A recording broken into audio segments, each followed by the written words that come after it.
In January of 1815, General Andrew Jackson led a ragtag army of American soldiers to a decisive battle against the British near the city of New Orleans.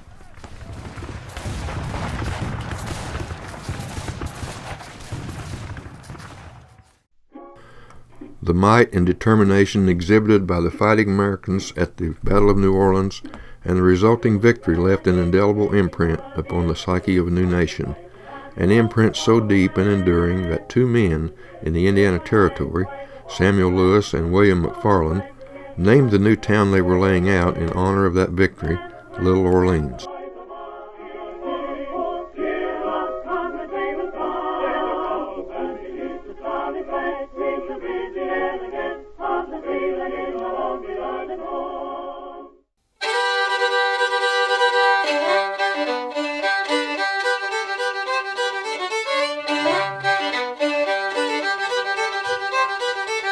In 1802 and 1803, the Indiana Territory was surveyed by Thomas Freeman to provide future landowners secure and clear titles to their property in the new territory. What became the town of Orleans was part of the Vincennes Tract, and a marker on the north side of the town indicating Freeman's Corner, the northeast corner of that tract, was placed by the Daughters of the American Revolution in 1935. The Vincennes Tract, 1.6 million acres of Indiana Territory, was also known as the Cradle of Surveys, as Freeman's method of rectangular divisions and his terminology laid the groundwork for common surveying as we know it today. The plat map of Little Orleans, as drawn by surveyor Samuel Alexander, shows 48 full town squares, each with 8 lots, and one tier of 8 half squares of 4 lots each on the north side, 416 lots total. There were 13 streets in Orleans originally, 6 running east and west, named Vincennes, Maine, General Coffee, Washington, Jackson, and Wayne. 7 streets running north and south were named Cherry, Kerr, Alexander, Sugar, Congress, Lindley, and Lemon. In the center of town, 8 lots were set aside for public use and named Congress Square or Seminary Square. This land was to remain for the purpose of erecting any building for county, territory, or state, or deemed necessary by the citizens of the town. No part of the town square was, however, to be appropriated as a burying ground, and it never has been. Over the years, Congress Square served as home to the town's school and local police station, and while neither is still there, the square has never ceased to be the focal point of social activity for Orleans, drawing in locals and visitors alike for concerts, parades, festivals, and one of the country's favorite farmers markets.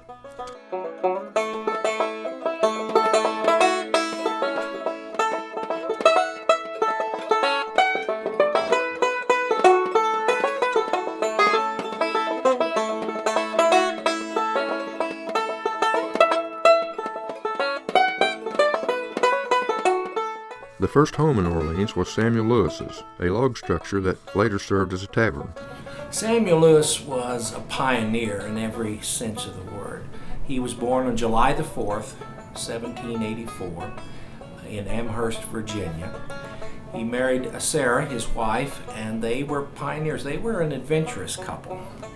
They had a total of 7 children. 5 of them were all born in Indiana Territory, 2 of them after Indiana became a state. But he was really a man of vision, I think, Lewis was. And like all the pioneers, they were looking for new opportunities for their family. And I think probably Lewis was looking for a new adventure in his life at this time. Born in Amherst, Virginia in 1784, Lewis married the former Sarah LeMaster in Kentucky and moved with her to the Indiana Territory. The 2 of them parented 7 children. Lewis and the McFarland family were close, and they traveled together, I think, making their way even from Virginia and into Kentucky and making their way up into the Indiana Territory. They had served in the militia together, but they seemed to have been really close friends, and they were partners. The original plat for the town is signed as Samuel Lewis and William McFarland as owners of the land. And it's dated March the 11th, 1815. And a little piece of interesting trivia, the original plat, the original land records for Orleans are not found in Paoli at the county seat, as one might imagine. They actually are housed in the neighboring county of Washington, and you have to go to Salem to find the original plat and the original records for the town, and that sometimes really bedevils people doing family research or doing land research. Sometimes that kind of stumps them that the land records are not here in Orange County, and that's simply because the territorial government for this area was centered over in Washington County, in Salem at the time. Lewis dies in Texas at the age of 53. He didn't live to be an old age. He had kind of a short life, but there can be no doubt that he had a very full life. Letter to Samuel Houston, Zavala, Texas, February 13, 1838. Dear Sir, owing to our present situation of affairs, I take the liberty to inform you of the death of our worthy member, Colonel Samuel Lewis, who died a few days since.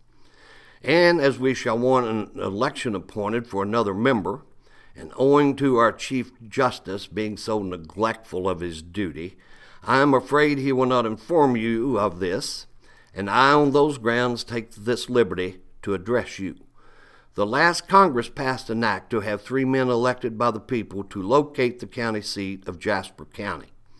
And the party got up 3 men, and we got up Lewis and elected them fairly. And our Chief Justice has declared the election null and void. And he's afraid we will get up some man for Congress, and I'm of the opinion he will not inform you of the death of Colonel Lewis. I am of the opinion we will get the courthouse at this place. It is the most capable point for it has all the commercial advantages of any point in the county. It is not quite central, but the advantages of the point will make the interest of the people to have it located. You must excuse the liberty I have taken upon myself in this situation, and wish you to aid us in our county seat at this place. Yours respectfully, Thomas B. Hiling. Meanwhile, back in Little Orleans, settlers were coming in from Virginia and the Carolinas, immigrants from foreign countries, and those moving westward as the East became too crowded or too civilized for them. Pioneers came seeking to make their fortune and eager to carve out new lives from the wilderness of the new territory, all looking for a safe place to raise their families and plant their seeds or ply their trades. It wasn't long before love came to town as well, and in 1816, Mr. John B. Moyer and Miss Polly Meisenheimer were joined in holy wedlock, forever holding the distinction of being the first couple married in Orleans. Ironically, the town suffered its first loss the same year when a German named Vesperman passed away and was the first to be buried in the new town. It wasn't until March of 1822 that the town welcomed its first newborn child. His name was John Steers, and he went on to become a local businessman and to father another John Steers. Following an earlier failed attempt at incorporation, once the Civil War ended and a new age of industrialization and growth was on the horizon, Orleans successfully incorporated in 1865. Of the 75 votes cast in this attempt, 61 were for incorporation and only 14 against. Women, not yet having gained the right to do so, were excluded from voting. The election completed, on December the 5th, 1865, the Orange County Board of Commissioners declared the town of Orleans duly incorporated, and her municipal responsibilities began in earnest. Officers were elected later that month, starting a long-standing tradition of governance by town council. 5 districts were represented by A.W. Gray, John Vestal, Henry Lingle, Samuel Glenn, who served as president, and Elbert Jeter.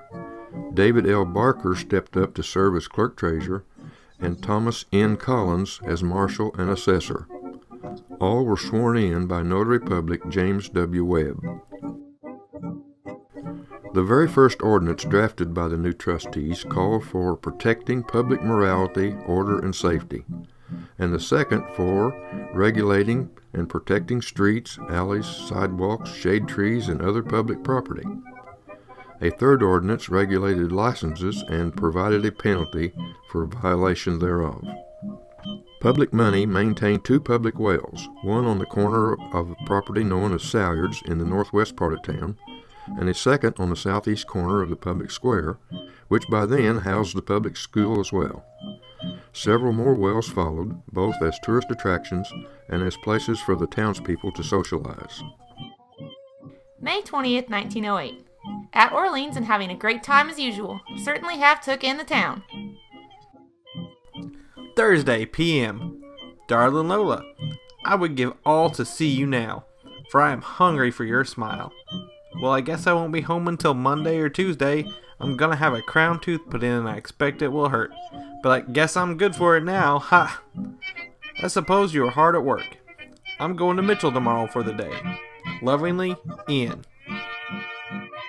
At the first annual election the following year, Thomas Elrod and G.H. Hahn replaced Gray and Jeter, and Samuel Lingle took Collins's place as marshal and assessor. Everyone else was re-elected, and the first financial statement showed revenues of $30 by the clerk-treasurer and $34 received from licenses, as well as $69.15 in expenses. Less than 1 year after successful incorporation, the town was already operating in the red by a margin of $4.85.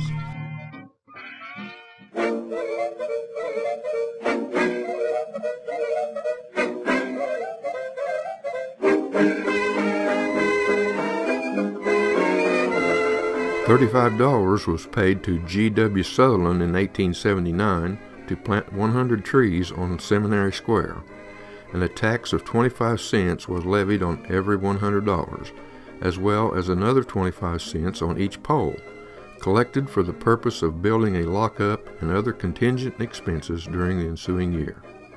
In 1873, the town was redistricted from 5 districts to 3, and trustees received a full 25 cents for each meeting as compensation for their services. Their civic duties and responsibilities far outweighed the income afforded them by the town.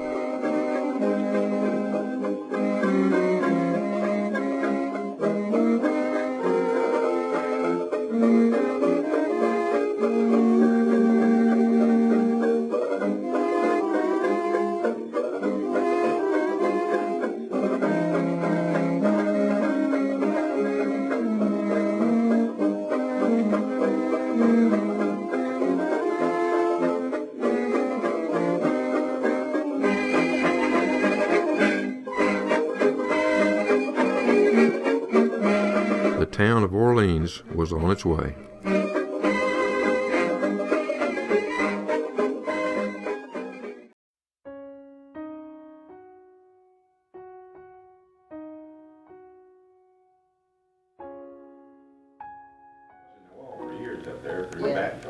We have had some bad things happen. That's true, you know.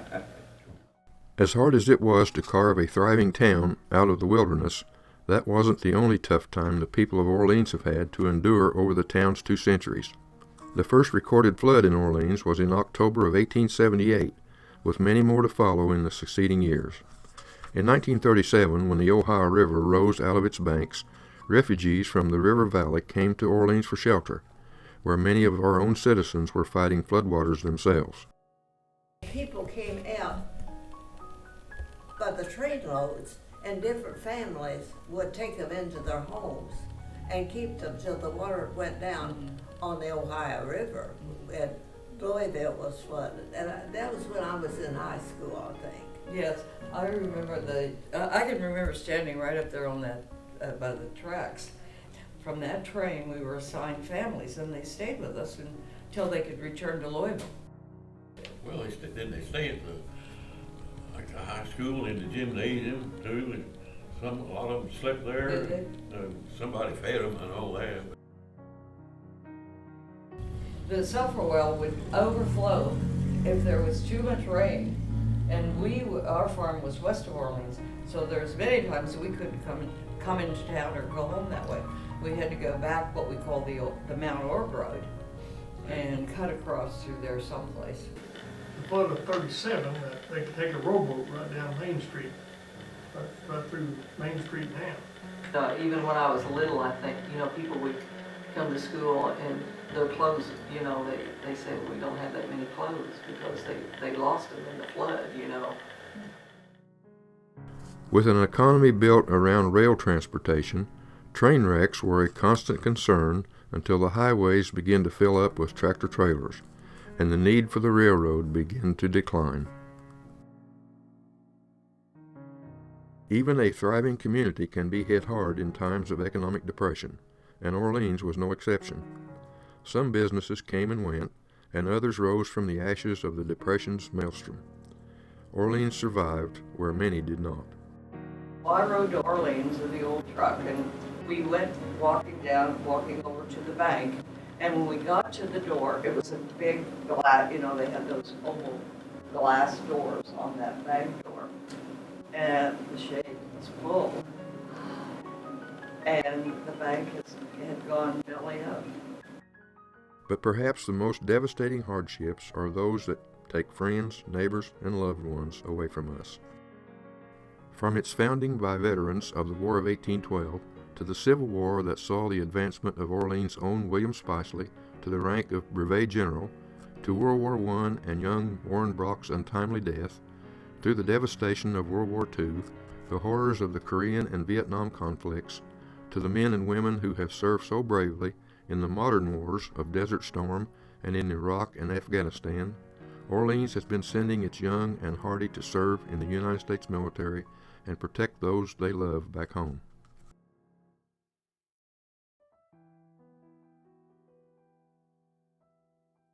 About the war, I had a son born while I was on Saipan, and he was a year and a half old before I ever saw him.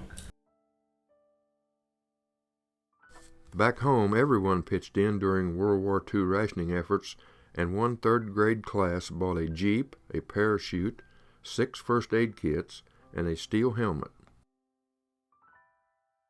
Everything was rationed, and we couldn't get lard, so sometimes we would buy margarine. Only margarine came in a block, and it was all white, and it was kind of hard, and then we got a little yellow dotted thing that was put in with it, and you mix that all up in to make it yellow, so we fried in that and cooked in that because that's all we could get.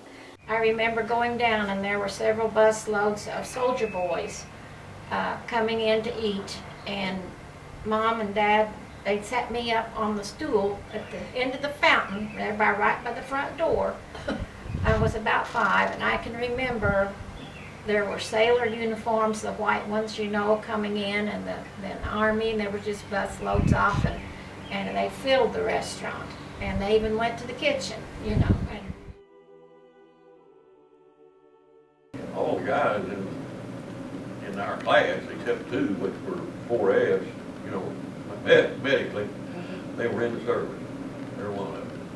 One of our class was killed in World War II. Many young men and women shipped out overseas to serve in whatever way they could, and some never returned.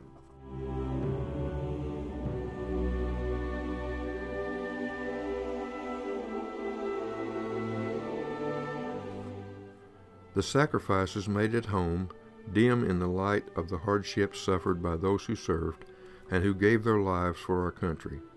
Here in Orleans, we strive to always remember who they were and what they did to protect our freedom.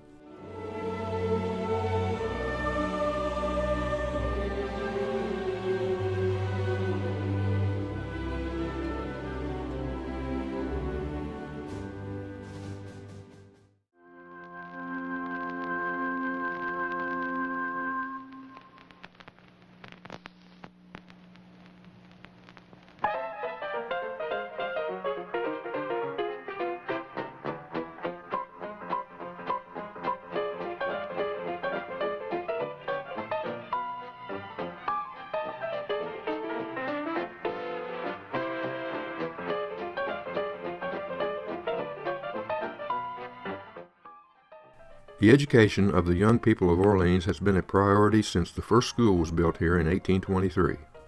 Mr. S.B.A. Carter served as teacher, and he later went on to serve in the state legislature. Following a succession of school buildings, including one log structure torn down during the night to evade protesters, a brick schoolhouse was built on Congress Square in 1864 by a public subscript stock company at a cost of under $9,000. The town of Orleans bought the school at a bargain price of $5,000 in 1874. Less than 6 years later, the debt was completely satisfied. Orleans Academy was housed in the new building for the education of ex-servicemen and those preparing to become teachers. Its first and only principal was John Bloss, who went on to become Indiana's superintendent of public instruction. 4 years later, in 1870, a union between the stock company and the public schools gave birth to Orleans Grade School, superseding the academy. The new grade school was added to and remodeled over the years and served as an icon for the community and the social center for generations of Orleans children. There was 4 rooms upstairs and 3 downstairs with a big cafeteria that faced Maple Street, Main Street that went down. Had a playground that faced, for the smaller children, was on the Jefferson Street side, and the older kids played on where the basketball goal is now. Some of the boys played hooky, and John Limp couldn't find out where they were, so he picked up Billy Bowling, who was in trouble a lot, and picked him up with the heels and shook him, and he was a marble player, and shook all the marbles out of his head. And he found out where the boys were hiding too. Now, I was from the country, and I took my lunch, and there was a special way to put your sandwiches and your banana or apple, whatever you had, in a newspaper, and folded it up a certain way, and pinned it with a pin. Oh, and there was a place out in the hall that you laid up, and you put your name on it.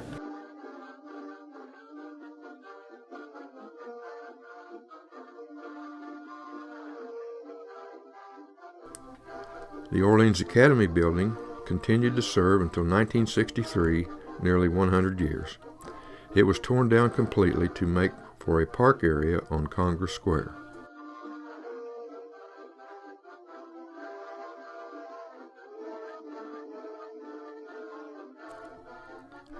But the old bell still remains to remind everyone of the countless children who passed through its doors and whose laughter rang throughout its hallways.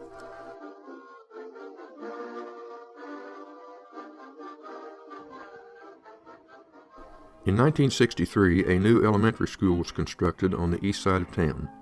That building, too, has been subject to renovations and additions through the years and continues to serve Orleans students in grades kindergarten through 6, as well as providing Orleans with a venue for a number of banquets, elementary sports, and community activities.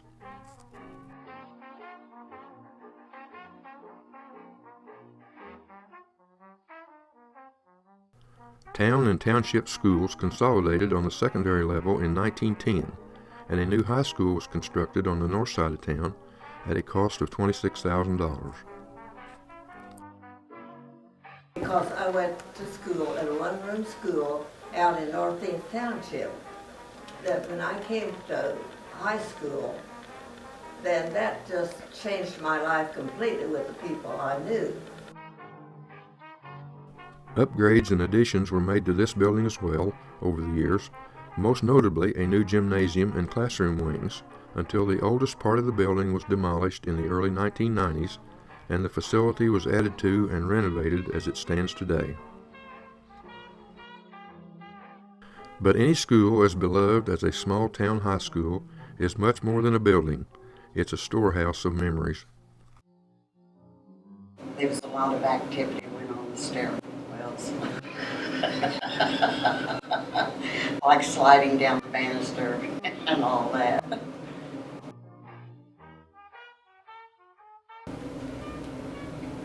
high school, the old high school was a fun place. We didn't have a cafeteria then. We could go from there at the home ec room and get hot dogs and stuff. like that for lunch. We played dodgeball and ring tennis. Is that what that was? Ring? Oh, The tennis. ring. I think we played that. We were always. There were 2 or 3 of us girls that ran around together, and we were pretty good at this dodgeball. And so they tried to always get on our team because they'd throw the balls at us, and we'd catch them. We'd have a couple, and then the opposing team would try to get us out, but we usually came out on top. And some of us got the nickname from Howard Simmersine and Leon Gilstrap. They got so they were calling us killers because you moved out of the way when we got the balls. That was a good time. Well, of course, they have many clubs, and just like they do today, the Webster Club. I'm not sure what that is. They called home ec domestic science in those days. And there's pictures of the shop class, I guess, which they called manual training. Then they have advanced domestic science too. So I can remember sitting on my dad's lap and watching Uncle Max when I play ball. And so I've been going to games a long time, but we didn't have too many bleachers. No discussion of Orleans High School would be complete without Orleans Bulldogs basketball, a source of pride for every Orleans citizen for more than 100 years. If you wanted a seat in our old gymnasium, you got there at 4 o'clock in the evening to get in to see. It was hit 'em high, hit 'em low. Yay, Orleans, let's go. 1913, Orleans High School varsity basketball team. Or at least that's the year I believe it to be, because I have the JV picture from the same year, and my grandfather Cloud is in it, and he graduated in 1915. But I don't believe this to be one of the 2 teams that Orleans had that went to the state. It's my understanding we went to the state in 1911 and 1912. Despite changing times, changing structures, and changes in the towns surrounding Orleans High School, the school maintains an exceptional level of education and a source of fond memories for graduates and teachers alike.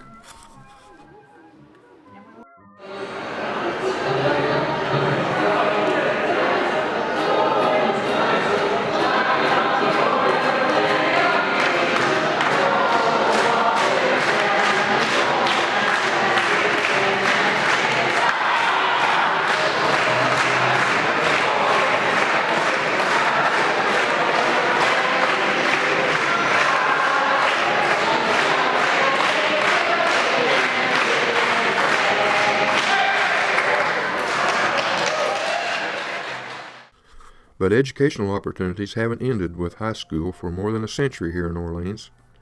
In the fall of 1910, Miss Stella Glover and Mrs. Claire Stewart Young opened a circulating library in the Crest Furniture Store with $1 donations from local townspeople. Steel magnate Andrew Carnegie, a Scotsman with humble beginnings, strongly believed in the importance of free libraries and the opportunities for continuing education they offered. Carnegie's foundation funded hundreds of libraries throughout the United States and provided $10,000 to build a permanent library in Orleans. Town Council members U.A. Hubbard, Jesse L. Burton, and R.C. Jenkins selected a site on Maple Street, just north of the town square and in front of a public sulfur well.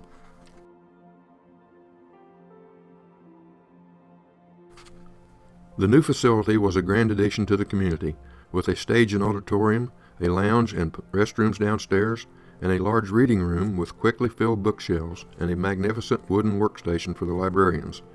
The original coal furnace has been replaced with gas, and the furniture has since been restored and additional pieces added as the need arose. From 1,400 books in the collection in its 50th year, The Orleans Town and Township Public Library now houses a far more extensive collection of books, a separate children's library, books on tape, e-books, interlibrary loans, a digitized record system, DVDs, computers and wireless internet access, along with age-related programming and projects. To celebrate its centennial and the 21st century's wealth of information services, the Orleans Town and Township Public Library Board of Trustees is planning an expansion project for the library, which will provide greater accessibility as well as meeting rooms and increased space for both the book collection and the library's patrons. No small town is complete without its town crier, the local newspaper. Orleans' first periodical began in 1851. The Commercial Review, produced by Giles Smith and John Baker, lasted only 2 years, closing in 1853. The editorial void, however, was soon filled when the Lost River Bulletin came into being. Unfortunately, it too lasted but a short time, a fate similar to that of the 1877 Orleans Journal. It wasn't until 1879, when the Orleans Examiner was begun by H.J. Cooper, that an enduring newspaper was founded in our hometown. Purporting Republican principles, the Examiner continued on its own until 1900, when it was merged with the Orleans Progress, a newspaper begun in 1891. The resulting Progress Examiner continues to provide local news and updates today, having changed owners and editors over the years. I've made some good friends, had some good people working at the Progress at the same time I did. Gene Johnson, I mean, everybody probably knows him, or knew him. He was there for, I think, 30 years. And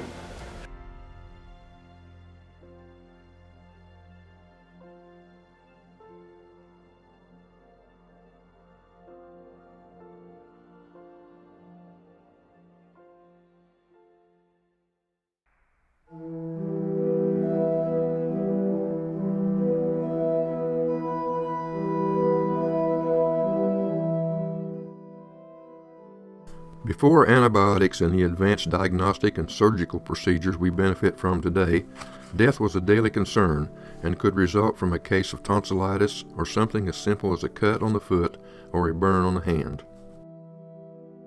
One of the earliest Orleans doctors on record was Lynch Brooks, who was also a merchandiser and practiced here in the 1820s. He was, through the years, followed by Doctors Henry Lingle, Riley, Prosser, Hoover, Wakefield, Pearson, Tucker, Denbo, and many more. of course, everybody in there, in the back room anyway, was smoking. That was before anybody thought about smoking was bad for you, you know. And we all smoked except Doc Baker. Boy, he gave us a sermon every time he came in about you got to quit smoking, it's going to kill you, and on and on and on. And I can remember Doc wanted to live to be 100 years old. That was his ambition. Some doctors were known by both their medical prowess and their colorful characters. One such man was Philip T. Hodgin, known to his patients as simply PT or Doc Hodgin. I called him up and I said, Dr. Hodgins, I think I'm going to have a baby. And he said, well, don't worry about it. He said, when you're ready, you just come on over to Bedford and we'll deliver the baby. And so Wendell and I took off for Bedford. And I'm lying across Wendell's lap in these labor pains. And when he got to and Wendell drove up to the emergency door, and these nurses were standing there with a wheelchair. And I went upstairs. 5 minutes later, Doc Hodgins delivered baby boy. Due to his dedication to his patients and his decades of medical service to the people of Orleans, Dr. William E. Schofield is fondly remembered. People just came to the house. They came to the front porch, and I know used to, they just walk in the house. They'd think it was an office in the front of the house, you know. And every time there was an outbreak of anything, measles, mumps, anything, Tommy and I both went on house calls with him. So we would get those before we went to school. There was a pool room behind his office. And a lot of times he stayed at his office, you know, and they'd go back and play pool, you know, and then when somebody come, he'd stop and go back to his office, you know. When the doctor could do no more, the local undertaker stepped in. For many years, that meant a visit from a member of the Oaks family. In 1860, they moved to Orleans and bought a building on the north side of the square. The Oaks family quickly became well respected and loved by the people of their adopted hometown. A cabinet and furniture maker, Mr. Oaks also made coffins. Since there was no undertaker in town, he stepped in to fill that need as well. Your home was opened here in 1860. They opened a funeral home and furniture store downtown across from the park, where the red brick house is now. That's where the funeral home originally was. In 1923, they had a fire and lost everything. So, 23 is when they bought the home where the funeral home is now. Then the dearly departed were lovingly laid to rest.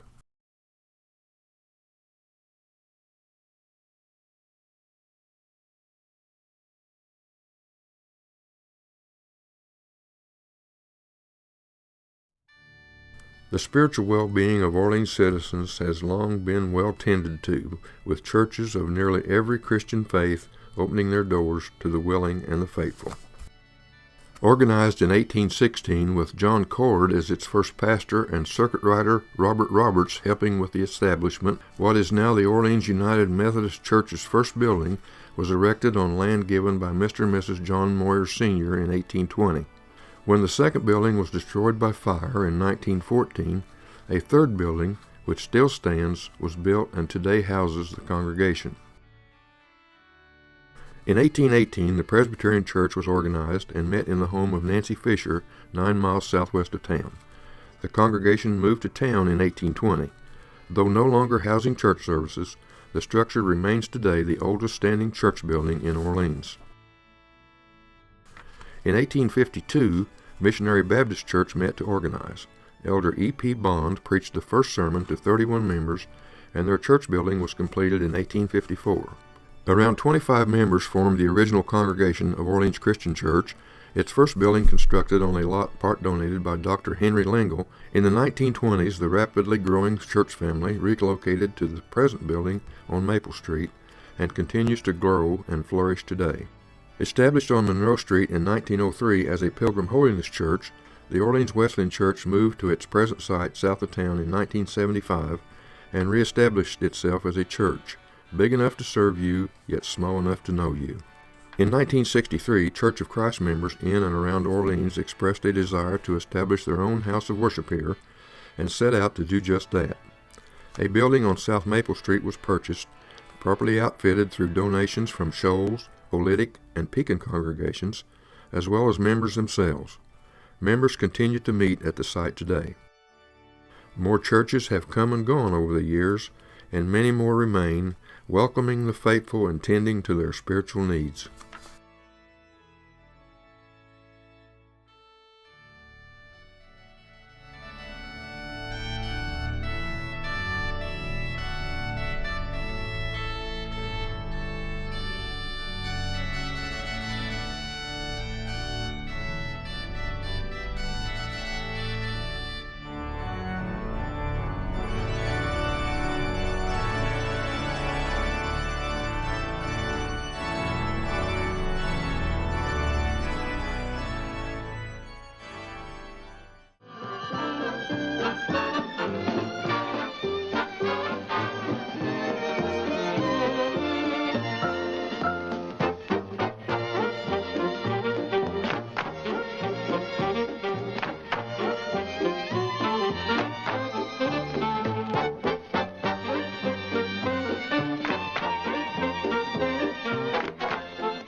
It wasn't all hard work and toil, however.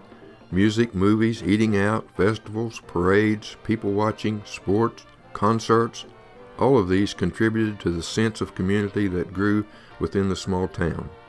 Many of those pursuits of pleasure continue to be welcome today, enjoyed by everyone in Orleans and visitors too. This is a community of people who share their laughter and talents with one another as well as their burdens.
The establishment of social and civic clubs goes all the way back to 1849, when the Sons and Daughters of Temperance was formed. It lasted only a few years, but was followed by the Order of Good Templars, the Masonic Lodge No. 153 F&AM, the Grand Army of the Republic, Custer Post 252, later renamed to honor native son General William Spicely, the International Order of Oddfellows Lodge No. 296, and the American Legion Post No. 69, named for young Warren Brock, who lost his life in World War I. Both the Masons and the Oddfellows built lodges in the town, and the Legion made their home in a donated house on the square. The ladies weren't far behind. With the advent of the industrial age, even their domestic responsibilities had been lightened, so they too found themselves freer to indulge in civic and recreational pursuits. In 1910, they formed the Village Improvement Society, followed in 1913 by the Orleans Women's Club. Then came the American Legion Auxiliary in 1920, Phi Beta Psi, Kappa Kappa Kappa in 1961, the Young Homemakers in 1964, and many, many more, some lost to the pages of history, and some still thriving today.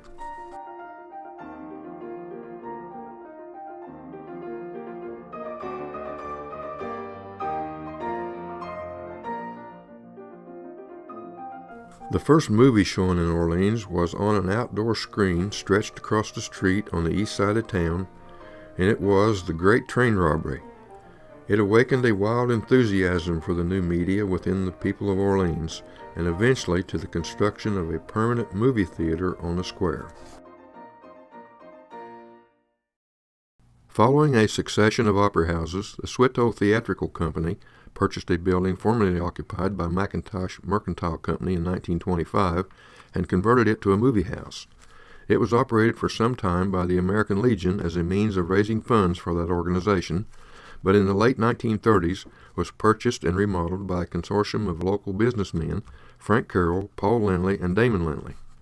With his father Grant Carroll, Frank also owned the final existing opera house and operated both for a number of years. We had shows that ran Sunday midnight, Saturday midnight, Sunday and Monday, that was one show.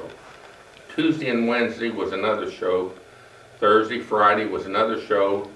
And Saturday evening was a Western show with a serial and a cartoon.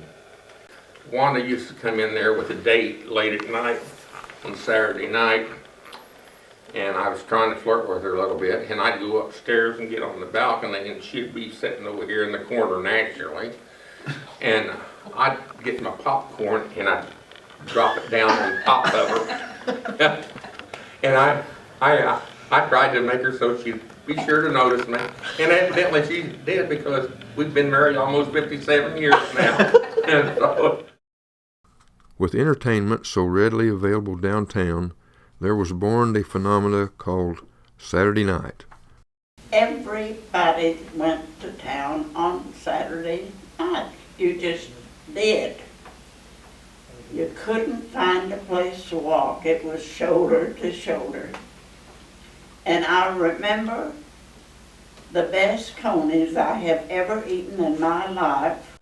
Uncle Bob, you get a haircut, and then he played in the community band on the bandstand. And you couldn't walk on the sidewalk, so many people. And Kim's dad had the theater, and the first time, we was probably the first 25 kids. got in for 2 cents? For 2 cents. And I usually had a quarter. And I tried to get there and get the 2-cent deal, because then I had enough money to buy a bottle of pop and a candy bar and a comic book. Yeah. I can remember when Orleans had the old theater downtown, and every night, all the kids would come in on their cars, and they would sit on their cars. No small town is complete without its unique local hangout, and for Orleans, that place was Hurley's on the Square. While a number of restaurants have come and gone over the years, and Hurley's too has had its ups and downs, it remains a village icon and a place of many fond memories. Every time Jenny sold a cup of coffee, she put the nickel in the jukebox and we danced. Old Jesse used to make the best hamburgers ever was. Wanted to go out, we walked down the alley and went in the back door through the kitchen into Hurley's. Back door. And our kids thought that was the greatest thing, because they could just run down there anytime, get a Coke or whatever.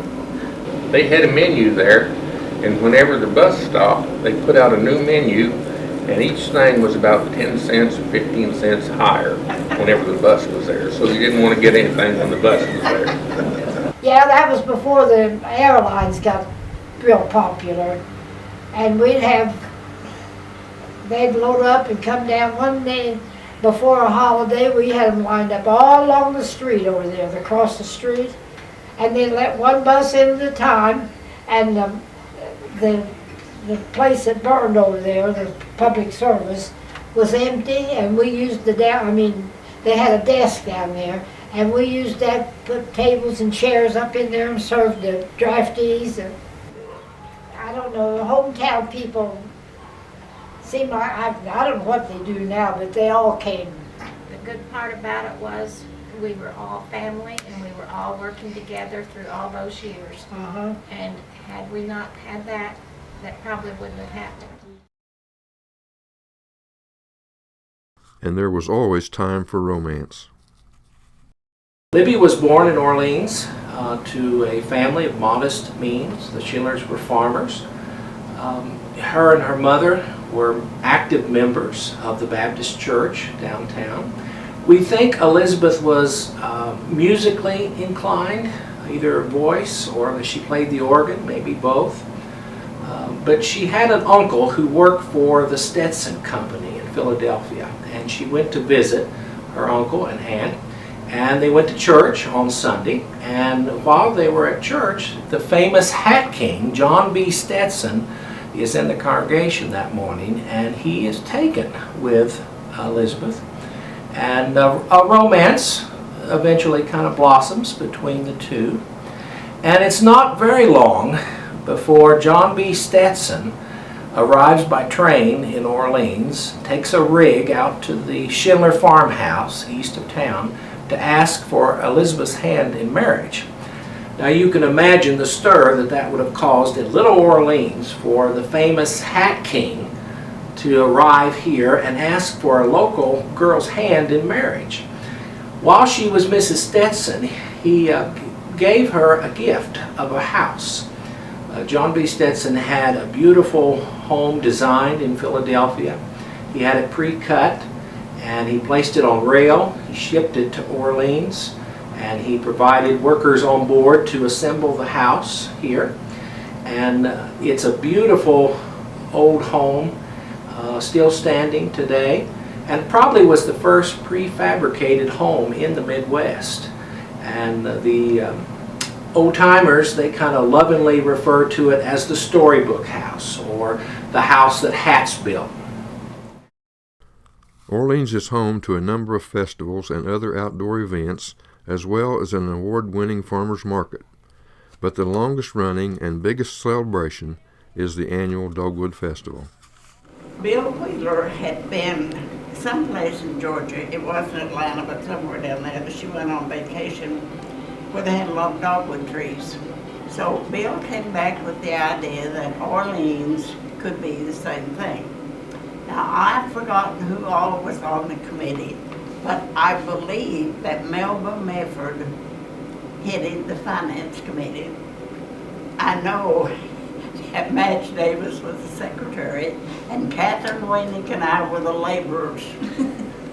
So we had this white jewelry, and I think, I'm not sure, but I think the set cost $3. You know, it was either 2 for the pin or 1 for the pin. Okay. So we absolutely flooded the whole countryside with white jewelry. We got trees, they were planted in the park. But can you imagine using the profit to buy a tree? You know, it took us forever and ever and ever. Well, after we had saturated the thing with white jewelry, we decided to buy little bollards of pink paint. And Cathy and I rummaged around and we found 2 Maybelline eyebrow brushes. So we would, now all this pink dogwood that you see, that's the artwork of Cathy Waynick. And so we'd paint until midnight every night. You know, well, but we couldn't paint fast enough. We just couldn't keep up. And the next morning it wouldn't be dry. And we would say, we'd sell a piece, we'd say, careful. And Kate Notlett was the one who came up with the idea of the Dogwood Festival, and she also used her considerable influence and that of anybody else she could recruit to get the governor to declare us the Dogwood capital of Indiana. But for a time there we had 2 committees. I have forgotten the arrangements, but the festival was whatever profit they made, they were to give our side a certain percentage so we could buy more trees. And we started out with 2 Maybelline brushes and a lot of guts and a lot of hopes for the future. And, you know, it worked out. It worked out. The congenial spirit and the gentle landscape here drew others toward Orleans in search of quiet beauty and amiable camaraderie. 2 such people were former Indiana Governor Edward Jackson and his second wife Lydia, who moved to Orleans in 1937 to raise cattle and grow apples. In 1948, Jackson was paralyzed by a stroke and remained bedridden at his beloved Fair Hill until his death in 1954. It doesn't matter whether times are good or bad, Orleans has always found something to celebrate and a way to have fun. It's a sense of community that ultimately holds a town together, and that lesson is well learned here. You know, a lot of my friends, you know, they didn't have as much as we did, but it seemed like people were happy.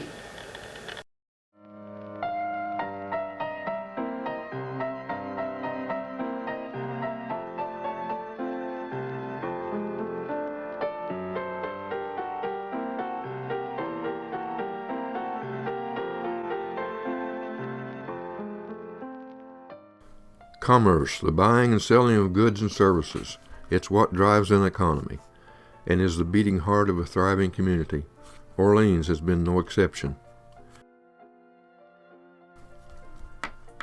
The first known store in Orleans was owned and operated by John Steers Sr. and provided supplies to the new settlers. More stores opened in 1823 by Benjamin and Ezekiel Blackwell, William McLean, a merchandiser, and a mercantile run by Benjamin Webb. In 1830, John Lynn built the first horse-driven mill. More stores and services followed. Kimbley and Moyer, Burton Sullivan, Moyer and Hassler, Freeman Wright, and others whose businesses served the needs of Orleans people then passed into the realm of historic memory. Some, however, continue to resonate through the annals of time.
In 1904, Albert and Ed Heiss, enterprising brothers already operating the area's largest mill, expanded their business ventures by constructing a central electric plant and distribution system throughout Orleans.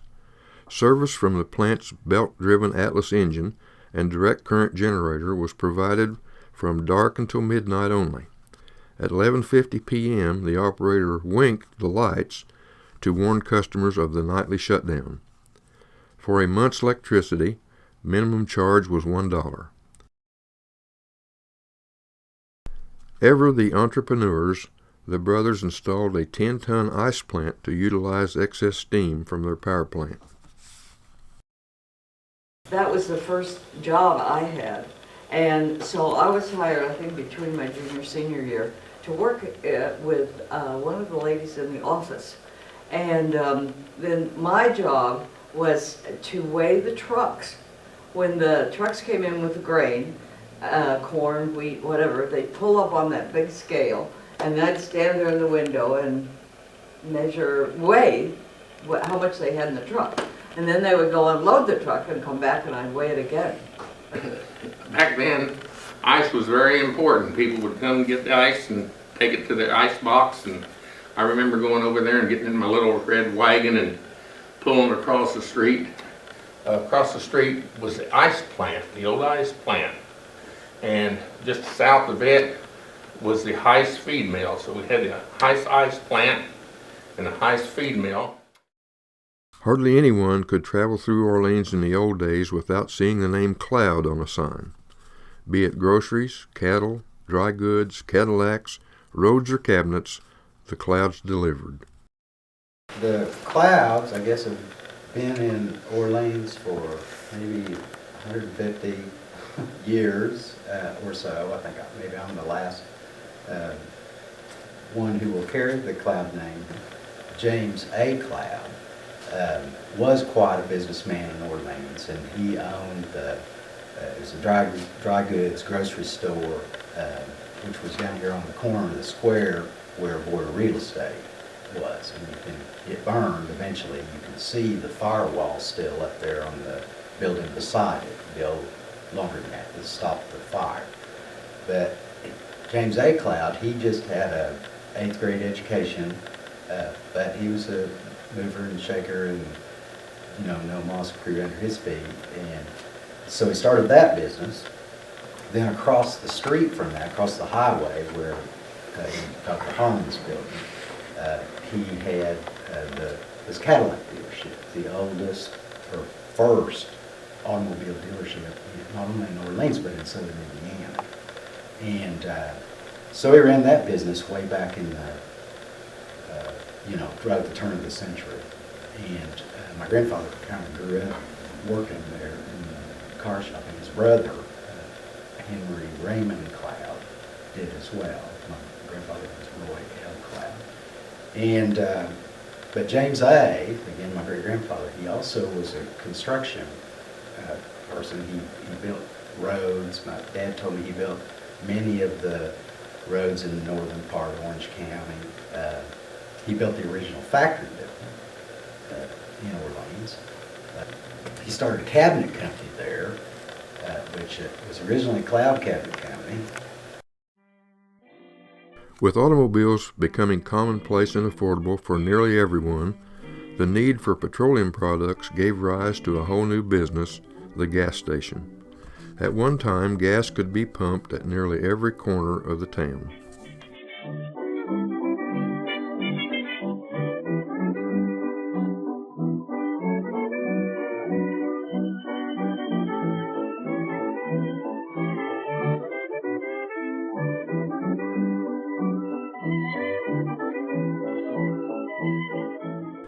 One local family, the Carrolls, created a local dynasty providing petroleum products to Orleans and its surrounding area for over 80 years. Back in 1921, him and some other person bought a station, and it was Shell, and it became later on Orleans Oil Company, and he bought whoever was a partner with him out in the later 20s and ran it himself. And it was Orleans Oil Company, was just a small company right back then, and it had basically Orleans service station. And at that time we had a pump that set out right by the highway, and you couldn't do that nowadays at all, but that's where it was in that station. But anyway, my father, he graduated in 21, and he left and went to California, and he was a radio announcer for a few years. And then he came back as my granddad was getting older and went into business with them back in the early 30s. But in 1944, 45, they built a new 37 along through here, and the area down there where we had our book plant now, and it's now become the dollar store. It was where they put all the slab rock and stored stuff there. And my dad bought that off of them after they got through with 37 and put a book plant there with about 6 or 7 tanks there. And we also were able to unload by boxcar there too, or tanker. And he also built a storage building there that housed motor oil, greases, and a couple of trucks. And we delivered bottled gas, and we had a bottled gas place there. So in about 1953, we tore down the station that was behind the store, and we built a new concrete block station. And we ended up moving into the back, the north side of that station. And that became our Orleans Oil Company office, and the station was in the south side. No discussion about downtown Orleans would be complete without mention of Linville Ferguson's Fair Store. It was a kind of a general merchandise store. He didn't have groceries, I don't think, but he had most everything else. It was... Up front was candy and chewing gum and comic books. Yeah, he was a kind of a wheeler dealer. He'd just sell anything that he sold carpet. You could buy carpet there. You could buy about anything there you wanted. Yeah. If he didn't have it, he could get it for you. William T. Hicks, along with Amos and John Stout, opened the first bank in Orleans in 1891, located on the east side of the square, and called Hicks and Stout. The following year, John W. Paris and J. Shannon Naive of Marion County purchased the bank and renamed it Paris and Naive. They operated for less than a year before 10 local men, headed by George M. Albertson and Edward P. Walker, bought the bank under a partnership and called it the Bank of Orleans. In 1900, the National Bank of Orleans was organized with $25,000 in capital stock. The doors opened on September 1st of that year, with Albertson serving as president, George H. Carter as vice president, and Earl Condra as cashier. A new building was erected on the southeast corner of the square in 1907. Then a more modern building was constructed on the same site in the 1970s. In November of 1997, the Bank of Orleans' last president, William T. Hardin, retired. By then, the bank had been purchased by Citizens Bank of Evansville and later by Fifth Third Bank. In one form or another, the bank corner has served people of Orleans for more than a century. In September of 1944, the newly formed Orleans Chamber of Commerce called to order a special meeting to consider the purchase of 1,000 shares of capital stock in the Orleans Chair Company and the possibility of selling that stock to Traveler Caranola Radio and Television Corporation. With radios in nearly every home and a television set the newest electronic wonder, the coming of Travelers was an economic boon for Orleans, at one time employing more than 2,000 local people. But all good things must come to an end, and Travelers was no exception. The factory closed in the 1960s when its location was purchased by Essex International. Today, the sprawling manufacturing complex is only partially occupied. Agriculture has played a major role in Orleans commerce, from award-winning apples to field upon field of corn and soybeans.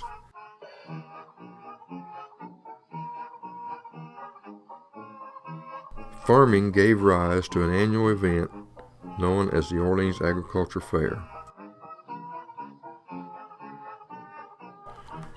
In 1880, the Orleans Agricultural Association was formed, a stock company with a membership of 60 and shares at $25 each. Its purposes were to improve the breed of livestock and the quality of seed sown, cultivate a spirit of emulation among the farmers and mechanics, and educate the people to appreciate the advantages of our goodly country and make it blossom as the roses. Among the founders were Benjamin Turley, Dr. E.D. Laughlin, General William T. Spicely, Newton Turley, and John J. Lingle. The group's annual ag fairs grossed around $2,500, more than $75,000 in today's currency.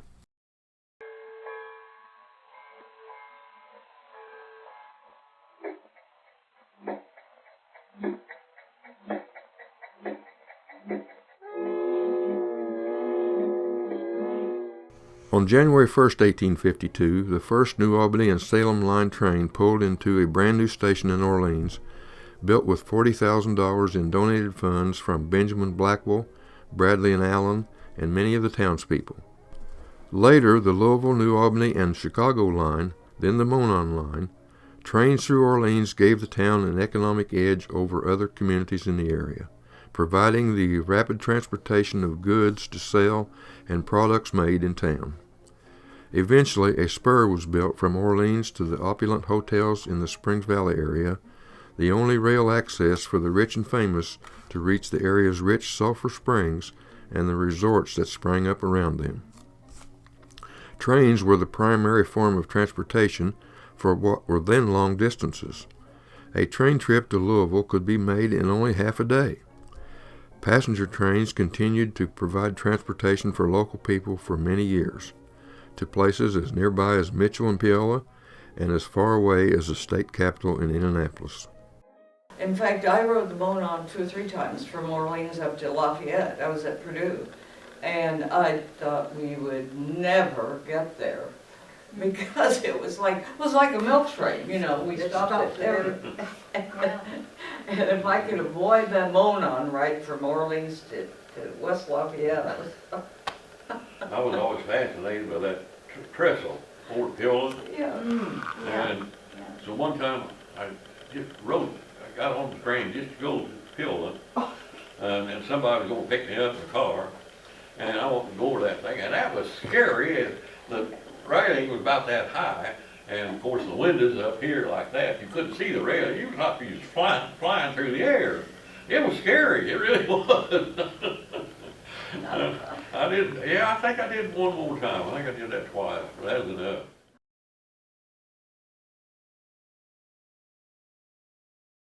With the trains came visitors, and the need to accommodate them. Several hotels were once scattered across town, welcoming visitors and providing hospitality Orleans style. One of the largest and most enduring was the Magner Lindsay Hotel. Located just one block from the train station and run by Mr. James W. Lindsay, it offered a number of clean, comfortable rooms and an elegant and inviting exterior. Sadly, the romance of train travel gave way to the luxury of automobiles, and the trains that served the business community slowly disappeared. The steam-belching locomotives gave their last whistles, and many of the old railroad tracks were torn up or lay unused.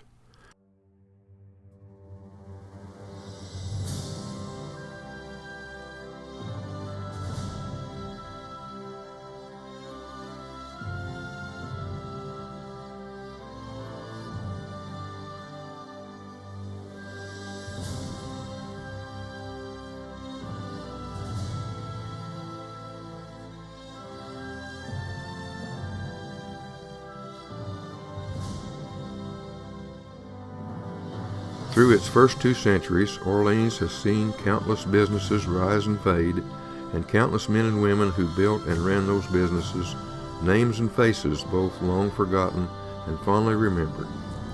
Whether a corner grocery store or a major factory or anything in between, each has left its own imprint on the town's commercial landscape in one way or another.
Each has, in its turn and in its time, left an impression upon the people who have called Orleans home.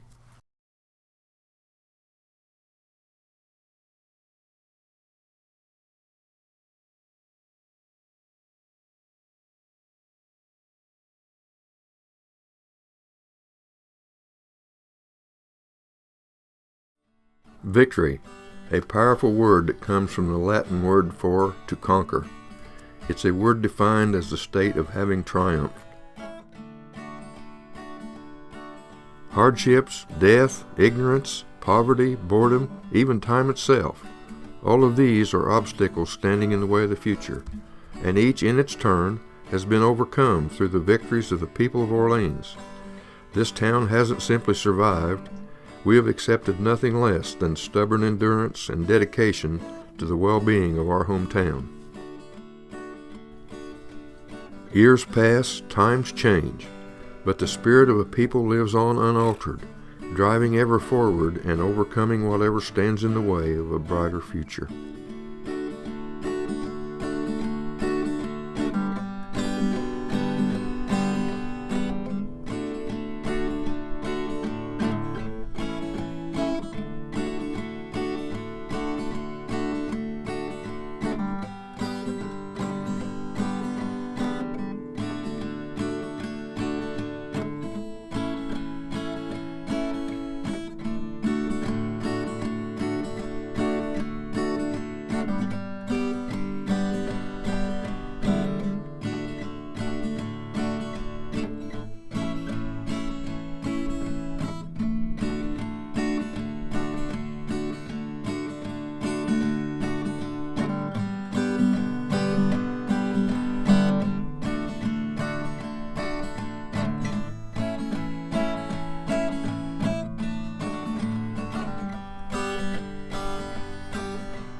This is victory. This is Orleans. From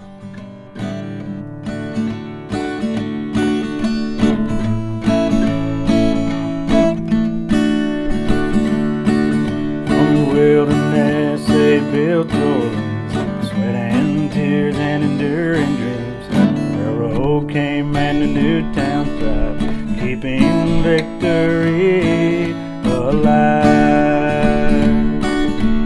Victory named this town Standard Race. Orleans endures, our people brave, and every smiling face along the way. There's a victory every day. Hard times came and hard times passed. Victory in your heart, hard times don't last. Faith and love we have overcome. Hard times, everyone. Learn and laugh and celebrate as one.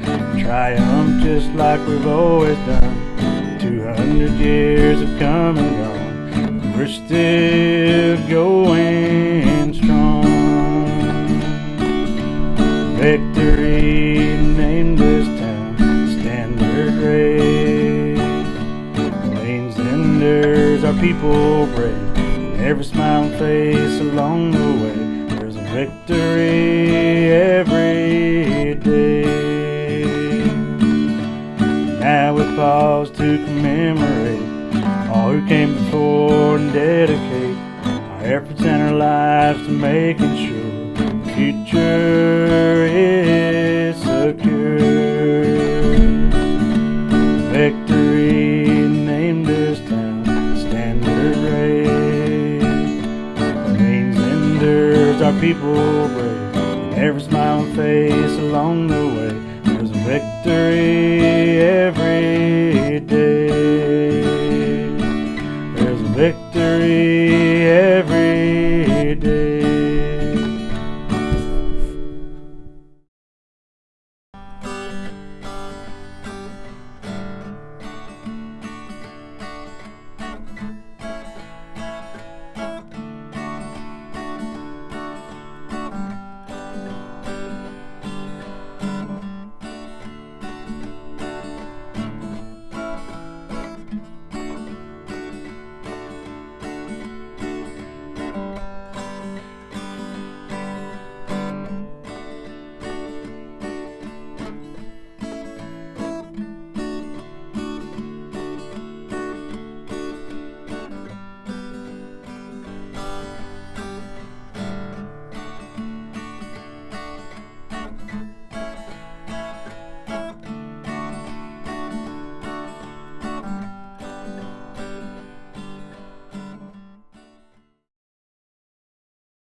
Robert, I'm glad I came today instead of yesterday because there's not anybody here old enough to tell whether I'm telling a lie or not. John came in finally, but I got through most of my stuff.